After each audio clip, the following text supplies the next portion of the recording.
single-handedly the #1 question I always get is what do I use for my white base? It's the thing that I do in every single one of my videos, but I realize I don't actually explain it that well. So let's go through how I do my white base. If you've been looking for a long-lasting, all-day a good base for your clowning endeavors, for your cosplay endeavors, baby, I got you. I got you.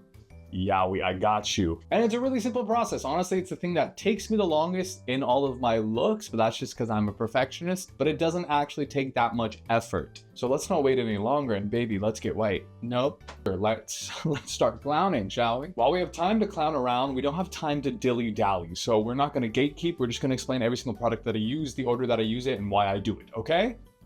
Okay, before you can really choose any sort of makeup that will work specifically for you, you need to know what skin type that you are. Every single person has a different skin type and a different condition or some things going on with themselves, which will make one product work really well for one person, but be absolutely trash for another. I myself, I have combination skin, which means some parts of my face are really oily and some parts of my face are really dry. You always want to start out with moisturizing and priming your skin. Don't put anything on your face until you are clean and prepped. Prep, if I'm going to be outside for any extended period of time or just in sunlight in some regard, I'm going to be starting out with a moisturizer with some sort of SPF in it. You can also start out with just putting sunscreen on your face, but this is a facial moisturizer and sunscreen in one, so we're going to start out with that. For right now, since I'm not leaving my house, I'm going to skip the SPF. Don't do that. Don't do that.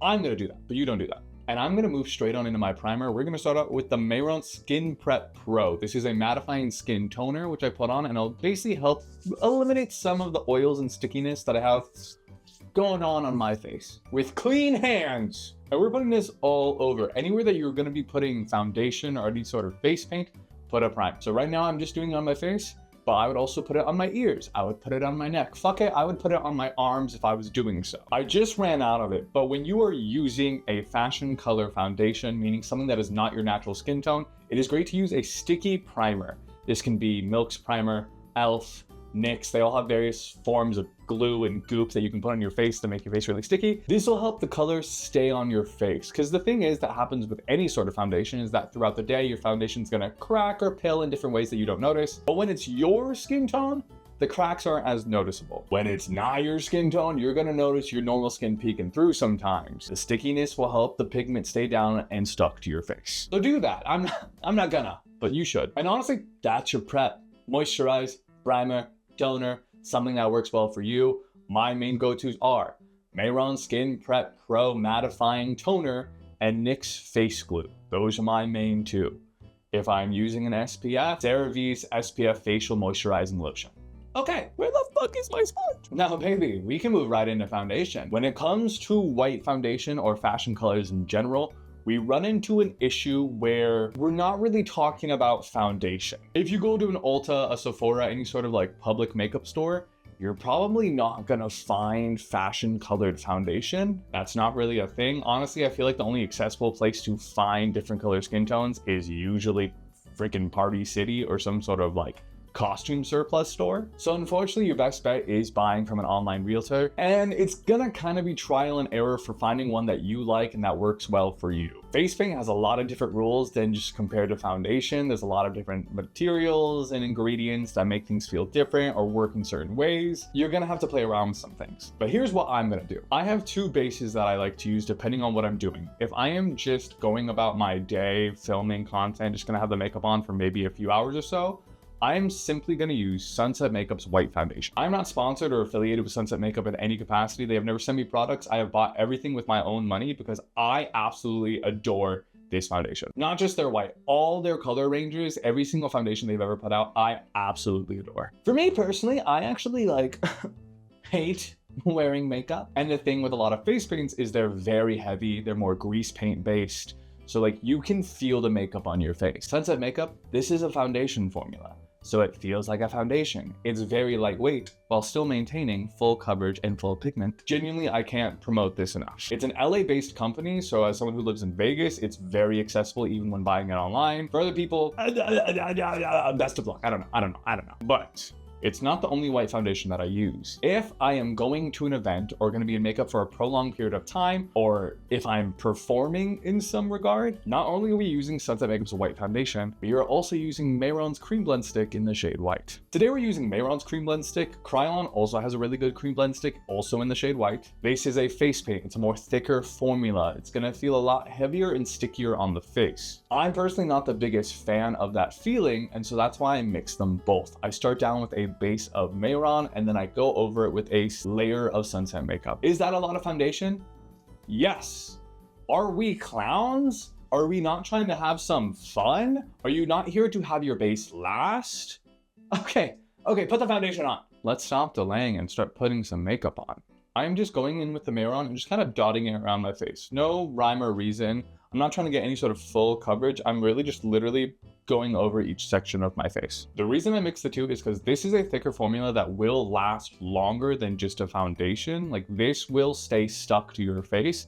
I'm just not a big fan of the texture. For me personally, with combination skin, when I sweat and get very oily and I'm maybe performing, might rub off a bit more. So I add Mehron's when I'm performing. If I'm just living my day-to-day life, it's just gonna be Sunset Makeup, because if I'm not doing anything physically strenuous, that makeup will last forever. I'm just applying the cream blend stick directly to my face since it's a very soft product and I don't really need to warm it up. But for Sunset Makeup, we're gonna take the back of my hand and just do a few pumps on the back and let it kind of warm into the skin. Now you can put foundation on however it works best for you. Some people use a brush, some people use their hands. I like to use a sponge. I have this giant ass sponge that I got at Ulta. Cutting out the middleman. I don't really want to have to like make another thing dirty, because if I'm using a brush, I'm gonna use a sponge anyways to kind of help blend it. So might as well just use the sponge. We're gonna tap the product onto the back of our hand, once again warming it up, but also applying it to the sponge, and then we're just gonna go straight into the face. I did wet the sponge just a little bit, just to make it a little bit damp to help both the foundations mix together. And we're just applying it like we would apply any other normal foundation, just bouncing it on the skin. As you can see already, this is an extremely full coverage combination. I want people to think that this is my natural skin tone. When it comes to Sunset Makeup, a little bit goes a long way. I always put a crap ton of foundation on just because I like it to be really like stamped into my face, but you honestly probably don't have to. I'm just dramatic like that. When it comes to your eyes, it's kind of up to you. You can use an eyeshadow primer or you can use a concealer. Sunset Makeup actually does make a white concealer to go with their white foundation. I just use the foundation. When it comes to getting into creases in certain places, I actually more do a kind of stamp and dragging motion. And then once it's kind of everywhere I need it to be, blend it out with the patting motion. If you are someone like me and has a lot of character on your forehead or wrinkles in any other places, I usually put foundation on those last, or just like really ensure that they have a lot of product on them. You're gonna try your best not to emote or move your face while applying makeup, just so that you don't cause any creases before you set it. Now, let me fix the white balance on my camera. Once you are satisfied with your face, you are gonna let it rest for around 3 to 5 minutes. Unfortunately, this is not a quick and easy base tutorial. Like, you can't put on this base in 5 minutes. You're gonna have to wait. Take your time. Manage your time wisely. The reason we are waiting, and honestly, you should do this with all of your foundation, not just if you're doing a different color, is because if you try to apply a powder or any sort of setting material onto a wet base, it's gonna get all mixed up, it's gonna get all muddy, it's gonna not actually let the makeup adhere to the skin. So be patient for 5 seconds. If you are extremely impatient like me, you can use a fan or a blow dryer to help dry and set the face even faster. I usually use a blow dryer just because I am very impatient. Once you feel your foundation is set and dry, put the powder down. We're not done yet. You want this base to last all day, right? All right. Our next step is we're gonna actually apply our setting spray right now. I'm using the Morphe Continuous Setting Mist, and we're gonna just apply a generous layer on top of the foundation before we've applied any powder. After you apply it, you're once again gonna wait until that it's dry. You will know when it's dry because it won't feel wet. You're welcome. During this entire process, make sure that you are not moving your face. If you are setting this face in, do not emote. Especially if you're someone like me and you have a little bit more character than other people, do not move your face until you have put powder on it. So guess what, baby? We're putting powder on it. My go-to setting powder is the Sunset Makeup setting powder in the shade White. This is not a translucent powder. It has pigment in it. Sunset Makeup has a colorful setting powder for every single one of their foundations.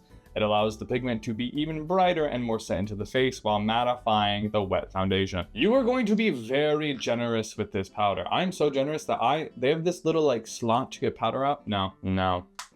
I open it up every single time.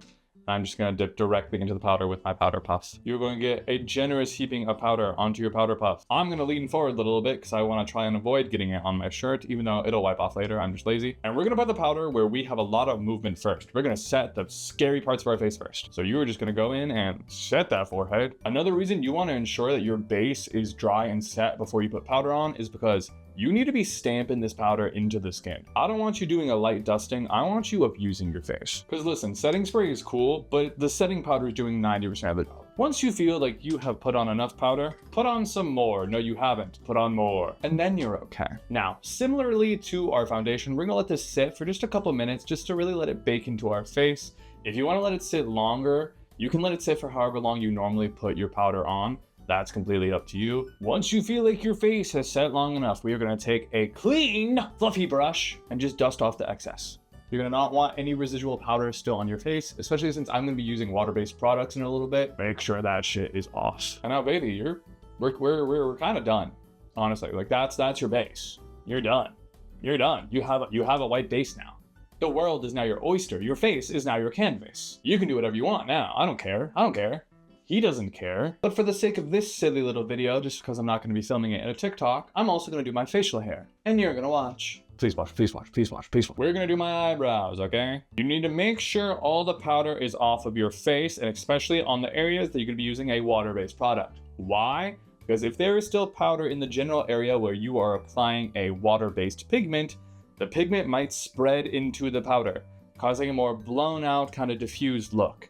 And when you're trying to do eyebrows or a mustache, as I know most of you guys are, it's not a very good thing, okay? Okay. It's not the end of the world, but like, avoid things, okay? We are using Mehron's Paradise AQ makeup. What we're gonna do is we're gonna take our brush of choice. I'm using this thin, flat brush to make the outline of our eyebrow, and we're just gonna get it wet and then dip it right into the pan. We're gonna be using this lighter green shade because it kind of sort of matches my hair color right now. You see that? Okay. You don't want to get the paint too wet just because there might be some runniness. So what we're gonna do is just get it to more of like a paste-like material, and you're just gonna draw on your eyebrows. For me personally, I'm just outlining my already existing shape. I like how my boy brows are. I just want them to be a little bit more cartoony. So all we were doing is taking that brush, starting at the front of our brow and dragging it along the top. It is that simple. Trying to kind of lift the brush off at the end to come into a point. For the bottom of our brow, we still don't want to move our forehead, honestly, that much, just because wrinkles. So we're just gonna lift our head so that we can see, get to the bottom of that eyebrow and drag it along. We are painting on top of hair, so you might get some resistance, but don't let the hair control you. You control the hair. Since we also already have a white base down with a water-based pigment, it might mix with the white a little bit, but if you apply enough paint onto the eyebrow, the color will come out no matter what. We are then just gonna go over all of our brow and set it into place. Now, this will probably solidify your brows in place, but you're really not painting the underside of the hair, so you might have some white patches sneaking through. Don't let them. Fill them in. Fill them in. Now we're gonna do the same thing on the other side. Following over the top of the brow, coming into a point at the end, lifting our head up and drawing on the underside line. Now, once you have these giant caterpillars on your face, we're now gonna take a very thin detailed brush, this one specifically from Trixie Cosmetics. We're gonna dip into the same paint that we did our eyebrows, and we are just going to go and paint on little eyebrow hairs right at the front, using a very light flicking motion. I'm also using this brush to kind of finish off the front of the brow, really blocking it off and making it look like an eyebrow. You see how fun and cartoony that is? I love. You can put as many or as little as you want. I don't care. It's your face, bro. Boom. Eyebrows. If you also don't like the shape that you've drawn on with the bigger brush, you can also go in with this tiny detail brush and try and like close any outlines or sharpen any tails that you want. I've learned though not to be so picky. The pickier you are, the more you'll probably mess up. The look I'm doing today, I actually don't have any facial hair, so this is kind of it. I'll come back and show you guys the final product, but you've learned how to do a white base, baby. All right, I'll be right back.